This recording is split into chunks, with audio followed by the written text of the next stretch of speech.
Chapter 1: The Cry. The baby started screaming at 30,000 feet, and Yoon Haejin knew before anyone turned their head that something terrible was wrong. It wasn't the sharp, angry cry of hunger or the tired wail of discomfort.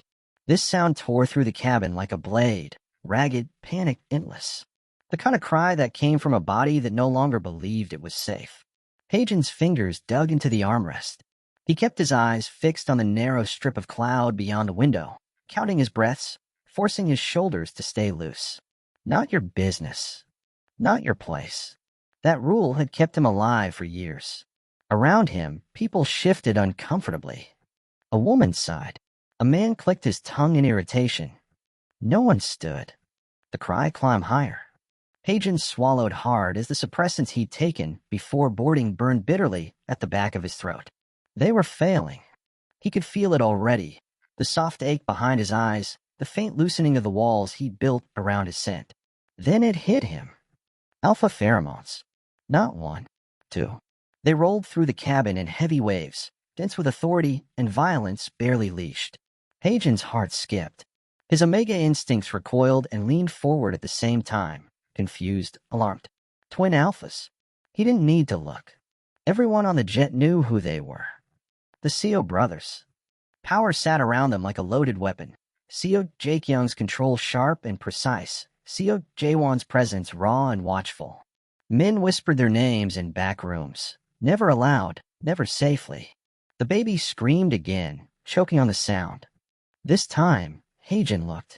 3 rows ahead, one of the alphas stood, rigid as a statue, cradling a red-faced infant against his chest. The child couldn't have been more than 6 months old. His tiny fist shook, his breath hitching in terrifying spasms. Jaekyung's jaw was clenched so tightly a muscle jumped beneath his skin. Panic leaked through his scent in hairline cracks, despite his iron control. Jae-hwan hovered beside him, hand half raised, unsure whether touching would help or make it worse. It was making it worse. The baby's cries grew sharper, more desperate, reacting to the storm of dominance flooding the air. His nervous system was overwhelmed. Haejin recognized the signs instantly. He'd seen them before, in shelters and safe houses, in the arms of omegas pushed past their limits. Someone muttered, "Can't they shut it up?" Haejin was on his feet before his mind caught up. "He's reacting to stress," he said, his voice cutting cleanly through the engine hum. Every head turned. Both alphas looked at him at the same time. Silver eyes locked onto his like predators scenting blood.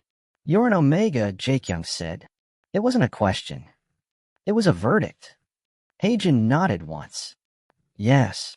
"Then sit down," Jae-hwan snapped. "This isn't your concern." The baby gagged on a sob, his cry breaking into something wet and terrifying. Haejin's chest tightened. "He's in distress. Your pheromones are overwhelming him." Silence slammed down. Jaekyung froze, staring down at the child like he'd been struck. Helplessness flashed across his face, raw, unfiltered. "Do it," he said suddenly, voice low and dangerous. "Whatever you think you can do." Jaewon's eyes burned into Haejin. "If you hurt him." "I won't," Haejin said softly.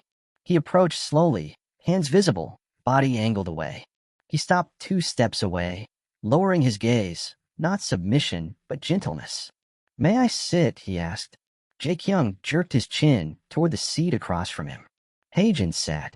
He let his scent barriers loosen just enough. Calm layered over calm. No invitation.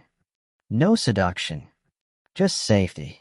He breathed in through his nose, out through his mouth, steady and slow. He hummed under his breath, a low vibration meant to soothe rather than command. The baby's cries stuttered. One tiny fist unclenched.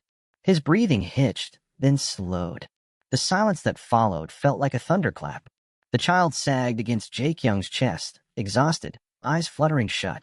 The entire cabin exhaled. Jaekyung stared at Haejin like he'd rewritten reality. "What are you?" he whispered. "Someone who understands fear," Haejin answered quietly. "And how to stop it from spreading." Jae-hwan crouched in front of him, close enough that Haejin could see the scar cutting along his jaw. "You're untouched," he said. "Not a question." Haejin stiffened. "Yes." Interest sparked in Jae-hwan's gaze, sharp, dangerous. That was when Haejin knew he'd made a mistake. The first was standing up. The second was letting them see exactly what he was. "What's your name?" Jae-hwan asked. Haejin hesitated. Then, Yoon Haejin. Jae-hwan tasted the name like a promise. "You just saved our son." "Son?" The word landed heavy. "He was scared," Haejin said. "Not dying." Jae-kyung's mouth twisted. Same thing when someone's already tried to kill him. The world tilted. Before Haejin could respond, the plane began its descent. Outside, city lights glittered like broken glass. The baby stirred. His face crumpled. The crying began again, softer, but building. Jae-kyung stood instinctively, panic spiking. "I need you," he said, not bothering to soften the command. Haejin rose slowly. This time, when he reached out, the baby latched onto his finger immediately. The crying broke. Jae-hwan sucked in a breath. "You're coming with us," he said quietly. Haejin looked at the tiny hand wrapped trustingly around his finger, at the two most dangerous alphas in the region, watching him like he was something precious and lethal. And for the first time in years, fear wasn't the loudest thing in his chest. It was the question of what would happen if he said no. Chapter 2: The Offer. They escorted him off the plane like he was already theirs. Not with hands. Not with force. With space. 2 steps ahead, 2 steps behind. An invisible cage made of authority and intent. Haejin felt it the moment his feet touched the private terminal floor. The air here was different. Controlled. Oh. The baby, Min-jae, they'd said his name once in passing, was silent now, small body pressed against Jae-kyung's chest, fingers still tangled in Haejin's sleeve as if afraid to let go even in sleep. That terrified Haejin more than the alphas ever could. He should walk away. He told himself that as they moved through glass corridors and past guards who didn't stare but definitely noticed. As the cold night air brushed his face, and a black car slid silently up to the curb. As Jae-hwan opened the door for him like this was already decided. "You don't have to," Haejin said, stopping short. Both twins turned. Jae-kyung's expression was unreadable. Jae-hwan's eyes sharpened. "We're not forcing you," Jae-hwan said. "We don't force Omegas." The lie wasn't in his words. It was in the world they stood in. "I helped," Haejin said carefully. "That's all." Jae-kyung looked down at his son. The baby shifted, mouth opening, breath hitching. Haejin felt it before the sound came, the tremor, the memory waking up inside that tiny body. Jae-kyung froze. Jae-hwan swore under his breath. 30 minutes, Jae-kyung said suddenly. "Come with us for 30 minutes. If he settles and you still want to leave, you walk away. No one stops you." Haejin searched their sense. Control. Fear. Desperation. No deception. 30, Haejin said. The car swallowed them whole. The ride was silent except for Minji's breathing. Haejin sat rigid, hands folded, every instinct screaming at him to keep his barriers tight. The twins didn't touch him, didn't crowd him, but their presence pressed in from both sides, heavy as gravity. He wondered if they knew how dangerous that was. The estate rose out of the darkness like a fortress, steel, glass, and stone layered with security. Gates opened without pause. Guards nodded. Doors slid shut behind them with soft final clicks. Inside, the air smelled clean, neutral, carefully curated to avoid overwhelming a child who had learned too early what terror was. They took him to a room that wasn't a room. It was a suite. Warm light, soft textures, a crib already waiting. "We were prepared," Jae-hwan said when Haejin noticed. "For what?" Haejin asked. "For anything," Jae-kyung replied. Min-jae stirred. Haejin moved without thinking, arms lifting, body angling instinctively. The baby melted into him, crying only once before settling, breath evening as Haejin hummed low and steady. The twins watched like men witnessing a miracle they didn't believe in. "You don't smell like submission," Jae-hwan said quietly. "I don't submit," Haejin answered. Jae-kyung nodded once. "Good." Minutes passed, then more. Min-jae slept. Jae-hwan broke the silence. "Stay." Haejin stiffened. "That wasn't the deal." "No," Jae-kyung said. "This is the deal." He met Haejin's eyes fully for the first time, not as an alpha measuring an omega, but as a father looking at the only person who could keep his child safe. "You will not be owned. You will not be marked. You will not be touched without consent, Jae-kyung said. You will have protection, resources, and autonomy. And you will help us keep our son alive. And when I leave, Haejin asked. Jaewon's gaze softened, just a fraction. Then we'll survive it. The baby whimpered. Haejin felt his resolve crack. 1 month, he said. Trial period. The twins exchanged a look so fast it felt practiced. Deal, they said together. Haejin didn't notice the way the doors sealed until much later, or how no one asked for his suppressants, or how the guards took new positions outside his door. That night, alone in a room too quiet to feel safe, Haejin watched Min-jae sleep and wondered when helping had turned into staying, and whether he'd already crossed the point of no return. Chapter 3. What Stays Quiet. The first night Haejin slept in the compound, he dreamed of silence breaking. Not the baby's cry, he'd already learned the shape of that fear, but the sound of a door closing softly behind him, the kind that told you escape was no longer an option. He woke before dawn, heart racing, sense spiking sharp with panic. For half a second, he didn't know where he was. Then he heard it. A soft, uneven sound through the baby monitor. Not crying. Breathing. Haejin was out of bed before his thoughts caught up, bare feet silent against the floor as he crossed into the nursery. Min-jae lay on his back, eyes open, staring at the ceiling like it held answers. When Haejin leaned over the crib, the baby's face lit up. A smile. Wide and unguarded. Something in Haejin's chest cracked open. Hey, he whispered, lifting the small warm weight into his arms. You're awake early. Min-jae made a soft sound, fingers immediately curling into Haejin's shirt like it was instinct, like he'd always known where safety lived. Haejin froze. That kind of attachment wasn't normal. Not this fast. It should have scared him more than it did. He rocked gently, humming under his breath, letting calm settle into his bones. The compound beyond the walls was quiet. Too quiet.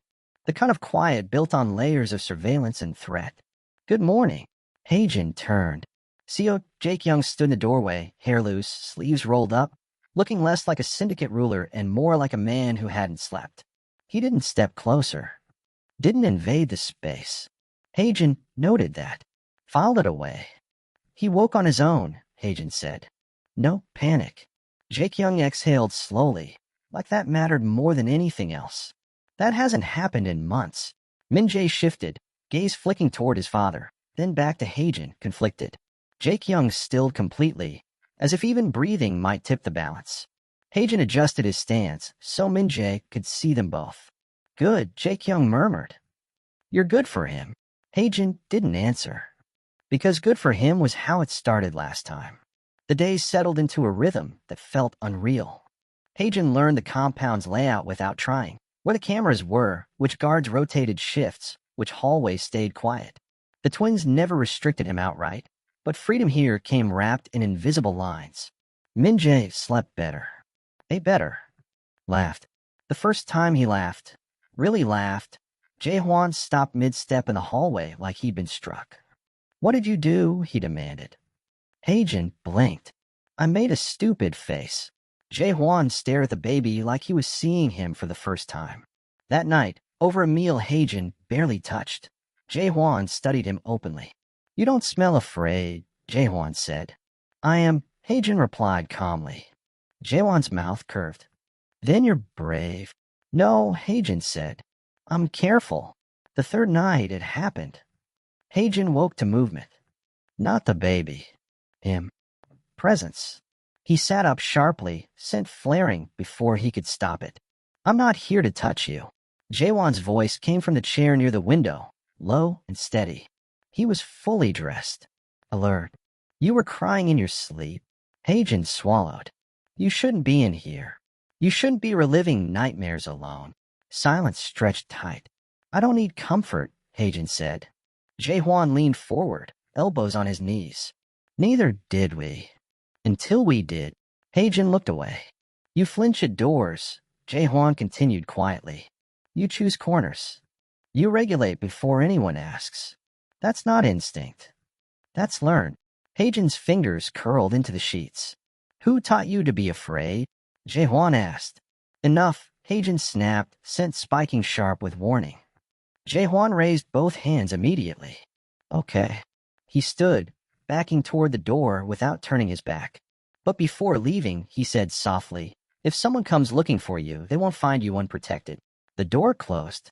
Haejin sat shaking long after. The fourth day, the baby cried again. Not like before. Weaker. Strained. Haejin knew before anyone told him stress had spiked somewhere else in the compound. He found Jae-kyung standing over a console room, blood on his cuff, scent locked down too tight. "Internal problem," Jae-kyung said without looking at him. Min-jae wailed in Haejin's arms, reacting instantly. "You can't hold him like that," Haejin said. "Not right now." Jae-kyung stiffened. Then slowly he stepped back. Let Haejin take over. That was when Haejin understood the truth. This wasn't about babysitting. This was about balance. And he was the only thing keeping their world from tipping over. That night, his burner phone vibrated for the first time. Unknown number. "You shouldn't exist." Haejin's blood ran cold. Another message followed. "I smelled you yesterday." The baby stirred in his arms. Haejin deleted the messages with shaking fingers, but the scent memory was already burning at the back of his mind. The past hadn't found him yet, but it was close. And somewhere in the compound, two alphas who thought they understood protection were about to learn what war really looked like. Chapter 4. The Scent That Should Be Dead. The alarm didn't scream. It hummed low, steady wrong. Haejin felt it before he understood it. A shift in air. A tightening in Minji's small body against his chest. The baby had been half asleep, warm and heavy, but now his fingers clenched hard in Haejin's shirt, breath turning sharp. "No," Haejin whispered instinctively. No, you're okay." The hum deepened. Lights along the corridor outside his room flicked from soft white to red. Haejin stood slowly, heart slamming against his ribs. He didn't panic. Panic never helped. He moved on instinct, the kind built from years of surviving quietly. He pressed his palm to Minji's back, regulating, breathing slow and deep until his own scent settled into something calm and steady. The baby whimpered, but didn't scream. That was new. That was because he trusted Haejin. The realization hit harder than fear.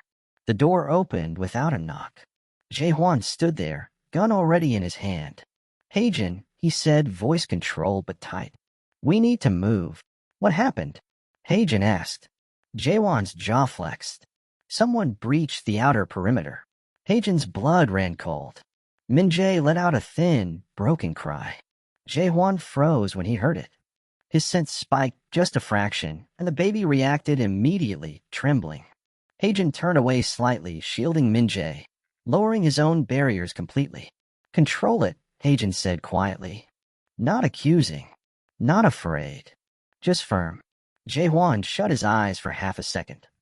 When he opened them again, the aggression was gone. Lockdown. "Thank you," he said just as quietly. Footsteps thundered down the hall. Orders barked. Metal clanged. The sound of the compound waking to violence. Jae-kyung appeared at the far end of the corridor, blood already streaking his knuckles, eyes sharp and cold. "We're moving to the safe room," he said. Now. They moved fast. Haejin held Min-jae tight, one arm locked protectively around the baby's head, humming low, steady, grounding both of them as the world shook around them. Gunfire echoed from somewhere below. Not close. Yet. The safe room door loomed ahead, steel, biometric, reinforced. They were almost there when it happened. A scent cut through there. Alpha. Wrong. Haejin's knees nearly buckled. His breath hitched so hard it hurt. No. No. Min-jae screamed. Not loud. Not sharp. Broken. The sound ripped straight through Haejin's chest, straight into a place he hadn't touched in years. Jae-hwan spun, gun raised. "What is it?" Haejin couldn't speak, because buried beneath the layers of steel, blood, and chaos was something he should never have smelled again. Familiar. Intimate. Possessive. Marcus. His past surged up like a fist around his throat. Jae-kyung saw it instantly. "Haejin," he said sharply. "What did you smell?" Minji's cries turned frantic now, reacting to the spike in Haejin's panic. "He's here," Haejin whispered. "He shouldn't be. He thinks I'm dead." Jae-kyung's expression changed. Not confusion. Recognition. Jae-hwan swore viciously. You're past alpha. Haejin nodded once. The safe room door slid open. Jae-hwan ushered them inside, sealing it behind them with a heavy, final sound. Concrete walls. No windows. Quiet except for the distant chaos outside. Min-jae shook in Haejin's arms, little body overwhelmed. Haejin sank into chair, pulling the baby close, pressing his cheek to Minji's soft hair. It's okay, he whispered, though his hands trembled. I've got you. Jae-hwan crouched beside them, close enough that his presence formed a barrier without touching. Jae-kyung paced once, then stopped. Haejin, he said carefully. Tell us everything. Haejin laughed softly. It sounded broken. You don't want that. We need it, Jae-kyung said. No. Haejin closed his eyes. He saw it all again. The apartment. The gifts. The smiles that turned into rules. The hands that taught him love could feel like a cage. He courted me, Haejin said. Patient. Everyone loved him. He said he wanted to protect me. Jae-hwan's hands curled into fists. When I stopped obeying, Haejin continued, voice flat. He called it betrayal. He isolated me, controlled my finances, my contacts, my sin. Min-jae whimpered. Haejin rocked him gently, forcing himself to breathe. He punished disobedience, Haejin said, then called it care. Jae-kyung went very still. I didn't leave, Haejin said softly. I disappeared. I faked my death. Burned everything. I thought if he believed I was gone, he'd stop. Silence crushed down. And now, Jae-hwan said slowly, he's here. Haejin nodded. Someone told him I wasn't. Jae-kyung's scent shifted. Oh, deadly. Then he's already made his last mistake, Jae-kyung said. No, Haejin said quickly. You don't understand. I understand perfectly, Jae-kyung interrupted. He threatened my family. Haejin flinched at the word. Family. Jae-hwan reached out, hesitated, then placed his hand lightly over Haejin's wrist. We won't let him touch you, he said. Minji's cries finally softened, exhaustion pulling him under. His tiny fingers remained locked in Haejin's shirt like an anchor. Outside, the sounds of fighting began to fade. Jae-kyung's phone buzzed. He checked it once, then looked up. Perimeter secured, he said. We lost no one. Relief hit Haejin, so hard his vision blurred. But the dread didn't fade. He won't stop, Haejin whispered. He never does. Jae-kyung stepped closer, crouching, so they were eye level. You stayed, he said. You protected our son. You trusted us. Haejin shook his head weakly. I didn't mean to. Jae-kyung's gaze softened. That doesn't change what you did. Jae-hwan added quietly. You're not alone anymore. The safe room door unlocked. As they stepped back into the compound, Haejin felt it clearly now. This wasn't temporary. This wasn't a trial. His past had found him. And the two most dangerous alphas in a region had just chosen him as something worth defending, whether he was ready or not. Chapter 5, The Choice to Hunt. The compound didn't sleep after the breach. It held its breath. Haejin felt it in the walls as he walked the corridors with Min-jae bundled against his chest. Guards repositioning, voices low, the air scrubbed clean of fear and blood but not memory. The baby had fallen asleep again, exhaustion finally winning, his tiny body heavy and warm like a promise Haejin wasn't sure he was allowed to keep. Jae-kyung walked beside him. Jae-hwan followed a step behind. They didn't crowd him. They didn't touch him. But for the first time since he arrived, Haejin understood something clearly. If danger came again, it wouldn't reach him first. It would have to go through them. They brought him to a room he hadn't seen before. It looked like an office. It felt like a confession booth. The door closed. Jae-kyung leaned his hands on the table, shoulders tight. Jae-hwan stayed near the wall, arms crossed, eyes never leaving Haejin. Tell us his name, Jae-kyung said. Haejin's throat tightened. Saying it made it real. Marcus. Jae-hwan's jaw hardened. Full name. Marcus Han, Haejin whispered. Alpha. All money. Private networks. He collects omegas the way some people collect art. Jae-kyung's eyes went cold. Collects. He doesn't think of it that way, Haejin said bitterly. He calls it devotion. Min-jae stirred, making a small sound.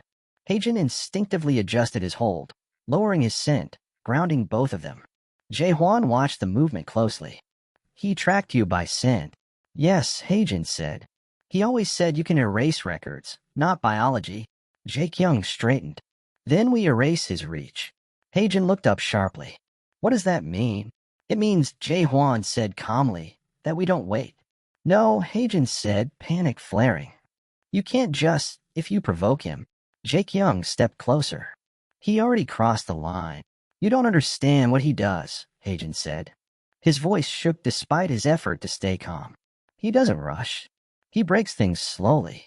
If you move against him, he'll retaliate. Against Min-jae. The room went still. Jae-kyung's control slipped. Just a fraction. Enough to make the air vibrate with promise and threat. No one touches my son, he said quietly. Jae-won's voice was softer, more dangerous. Or you. Haejin swallowed. I don't want him dead. Both twins looked at him. Haejin forced himself to meet their eyes. I want him gone. Completely. No chase. No legacy. No shadow. Jae-kyung studied him for a long moment. Then he nodded. Then that's what we do. Haejin blinked. You'll listen to me? Jae-won's mouth curved slightly. You're the one who understands him. That night, Haejin didn't sleep. Neither did the twins. He sat on the floor of the nursery with Min-jae sprawled across his lap, building towers of soft blocks and letting the baby knock them down again and again. Each laugh felt like a fragile miracle. Jae-kyung stood in the doorway, watching. You're afraid to love him, Jae-kyung said suddenly. Haejin stilled. I'm afraid to hurt him. Same thing, Jae-kyung replied. Haejin looked up. What if I leave? After this is over. Jae-kyung didn't answer immediately. When he did, his voice was honest. Then it will hurt. Haejin's chest ached. You don't even know if you want me here. Jae-kyung stepped inside the room, careful not to crowd. I know exactly what I want, he said. I just won't cage it. The next morning, the message came. Unknown number. You always liked hiding behind stronger men. Haejin's hand shook. Another message followed. I can smell you through the city. Haejin deleted them. But Jae-hwan saw his face. Show us, he said. Haejin handed over the phone. Jae-hwan read the messages once. Then he smiled. It was not kind. He found the wrong sanctuary, Jae-hwan said. Jae-kyung's phone buzzed a moment later. He read it. Then he looked at Haejin. We know where he is. Haejin's breath caught. Already. Jae-kyung nodded. He wanted you to know he was close. That arrogance is useful.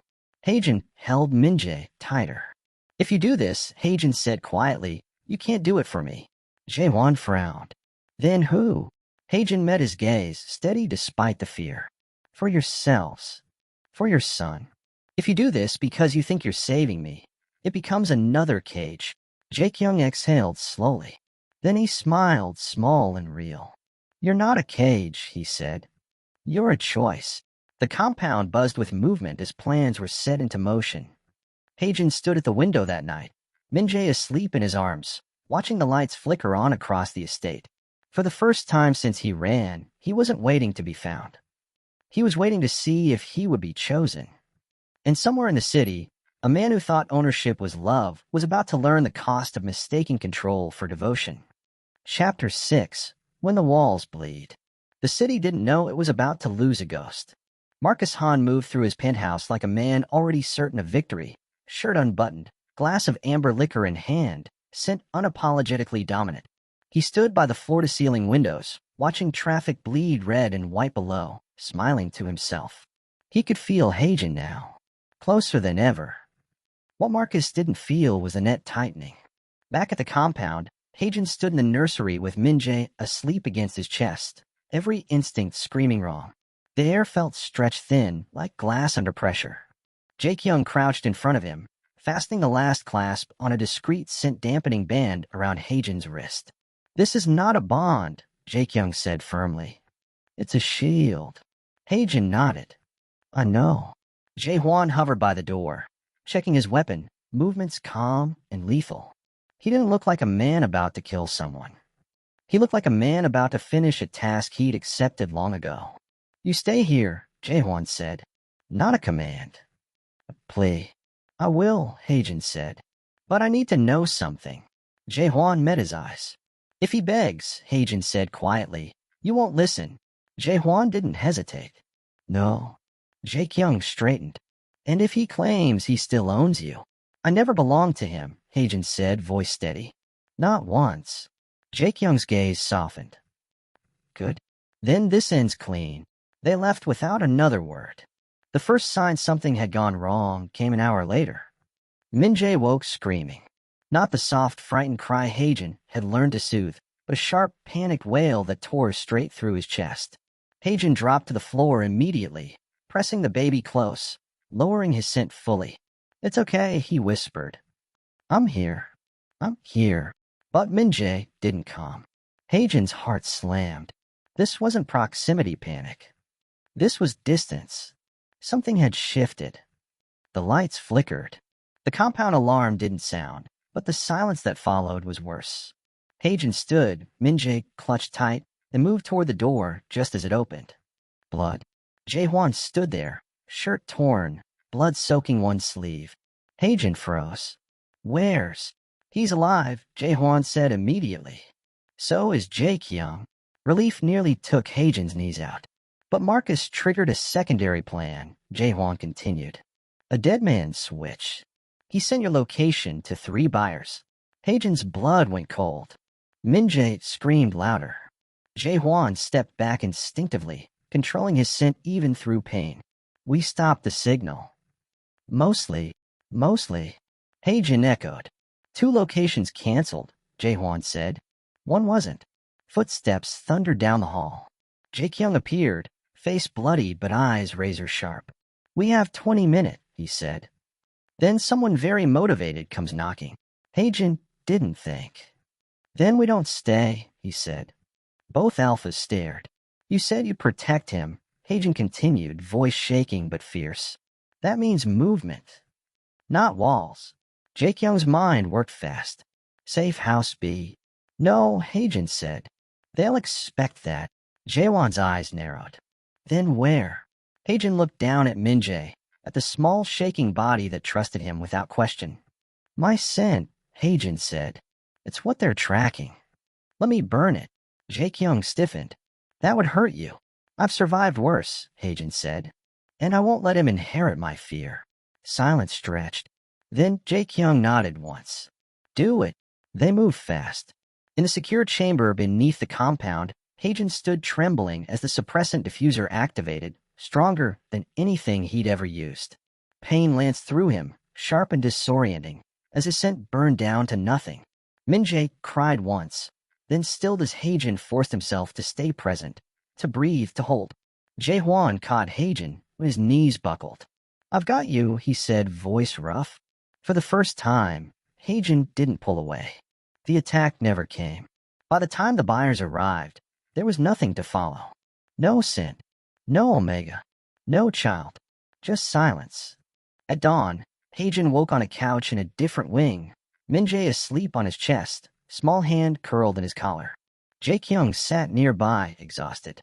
"It's over," Jae-kyung said quietly. "Marcus is gone. Permanently." Haejin closed his eyes. "Did you?"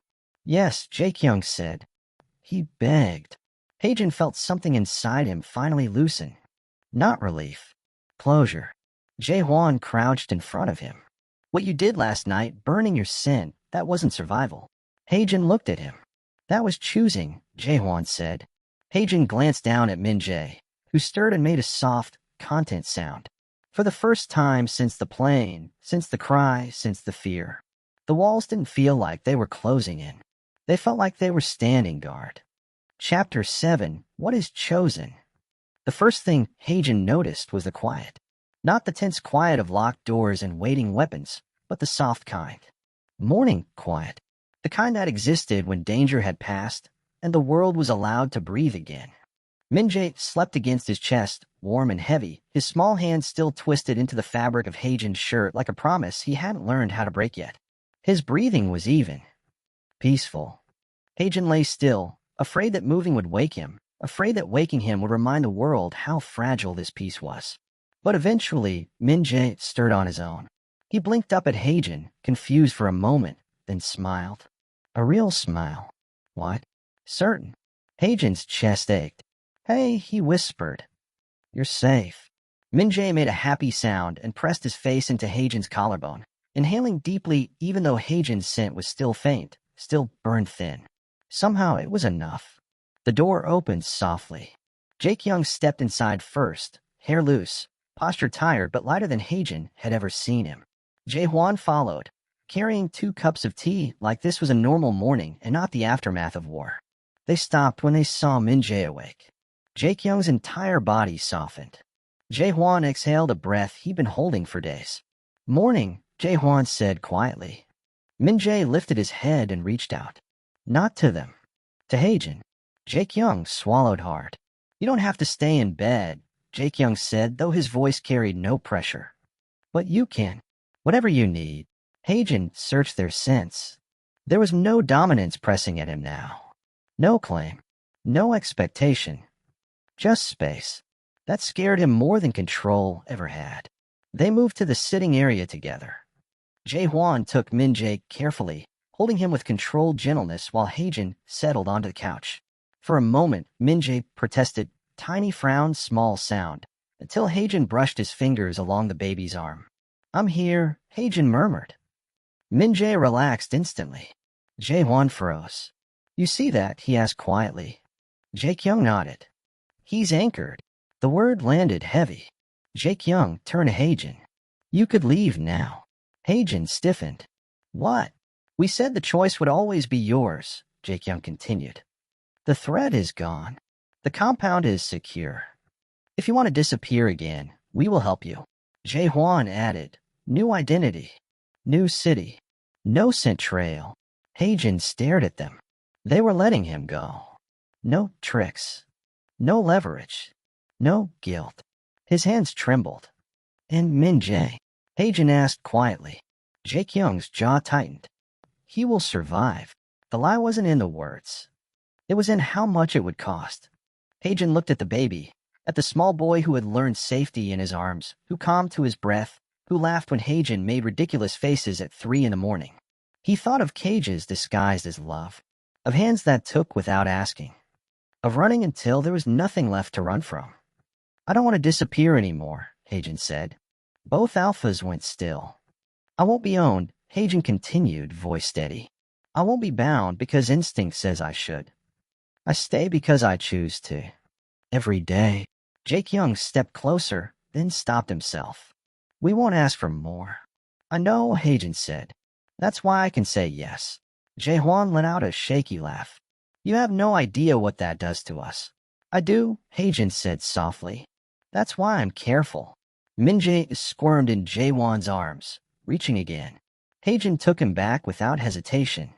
The moment Min-jae settled against his chest, something shifted in the room, quiet, irreversible. Jae-kyung knelt in front of them. Not as an alpha asserting dominance, as a man asking permission. Stay, he said, as family. Nothing less, nothing more. Haejin felt tears burn behind his eyes. Teach me, he said instead. Jae-kyung frowned slightly. Teach you what? How to protect myself, Haejin said. So love never feels like a cage again. Jae-hwan smiled, slow and fierce. We can do that. Min-jae yawned, head tipping against Haejin's chest. Mama, he murmured, barely a sound. The room froze. Haejin's breath caught. No, Jae-kyung's voice broke. He's never said that before. Jae-hwan covered his mouth with his hand, eyes bright. Min-jae sighed, already drifting back towards sleep, the word lingering in the air like a benediction. Haejin laughed softly through tears. I'm not. You are, Jae-hwan said gently. To him. Haejin held the child tighter, heart pounding with a fear that felt dangerously close to hope. Outside, the compound carried on, guards shifting, doors opening, a world still sharp and dangerous. Inside, something gentler took root. Not fate, not instinct, a choice. And this time, Haejin didn't run from it. He stayed. Epilogue, the scent that returns. The first warning comes on a quiet afternoon. Haejin is in the garden with Min-jae, sunlight warm on his shoulders, the child toddling between stone paths with determined little steps. Laughter drifts easily now. Too easily. Peace has weight to it, fragile, precious. Then Haejin freezes. It's faint. Almost nothing. But he knows better than to ignore instincts earned through pain.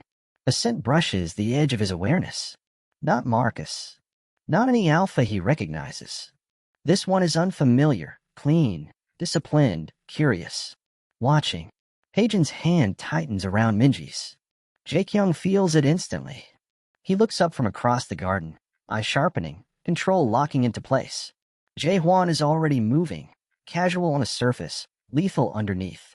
You felt it, Jae-hwan says quietly. Haejin nods once. Someone's mapping the compound. Jaekyung's mouth curves, not in fear, but in understanding. Then the vacuum has been noticed. Power never to disappeared. It only waited to be claimed. Min-jae looks up, sensing the shift, and presses closer to Haejin's leg. Haejin lifts him without hesitation, breathing steady, scent calm. I'm not leaving, Haejin says before either twin can speak. And I'm not hiding. Jae-hwan's eyes gleam. Good. Jaekyung places a hand over Haejin's wrist. Light, respectful, grounding. Then we do this the right way. The wind shifts. The unfamiliar scent fades. But the message lingers. The world has realized something changed. That the CO Syndicate now has something worth protecting. And someone worth challenging. Haejin looks down at Min-jae, who yawns and rests his head against Haejin's shoulder, utterly unafraid. For the first time, Haejin understands the truth completely. Love didn't make him weak. It made him visible. Invisibility always invites war. He lifts his chin. Let them come, Haejin says softly. This time, I'm not running. Jaekyung smiles. Jae-hwan grins. Somewhere beyond the walls, a new game begins. If this story pulled you in, if you felt the tension, the healing, the choice, subscribe/follow the channel for the sequel, where a new rivals emerge of power dynamics shift to Haejin steps fully into his strength and love is tested against a wider, deadlier world. Comment below, would you choose safety or visibility? Turn on notifications so you don't miss Book 2, The Omega Who Stayed. Because the story isn't over, it's only just been noticed.